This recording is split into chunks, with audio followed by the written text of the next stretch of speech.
আপনারা যদি ফ্যাক্টরি তৈরি করেন বিনিয়োগ হিসাবে, তখন আপনার প্রবৃদ্ধির হার বাড়বে। আর আপনি যদি শপিং মল তৈরি করেন, এটাতে বাড়বে না। শব্দটা হয়তো আপনারা ফ্যামিলিয়ার না, ইনক্রিমেন্টাল ক্যাপিটাল আউটপুট রেশিও। কতটুক ক্যাপিটাল দিলে আমার গ্রোথ বাড়বে, এটা খুব গুরুত্বপূর্ণ। আমি যদি টাকা দিয়ে অনেক বিনিয়োগ করি আর বড় বড় 7,000 স্কোয়ার ফুটের অ্যাপার্টমেন্ট বানায় আর শপিং মল বানায়, আমার প্রবৃদ্ধির হার বাড়বে না। আমার মাননীয় সদস্য আপনি কমফোর্টেবলি শেষ করতে গেলে কয় মিনিট লাগবে?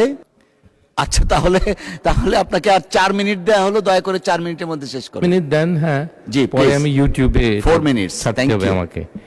আর সেই জন্যে এই আয় করটা আপনারা যদি ফ্যাক্টরি তৈরি করেন বিনিয়োগ হিসাবে, তখন আপনার প্রবৃদ্ধির হার বাড়বে। আর আপনি যদি শপিং মল তৈরি করেন, এটাতে বাড়বে না। আর এই জিনিসটা আমাদের খেয়াল করা উচিত, বিভিন্ন টাইপের বিনিয়োগের ভ্যালু।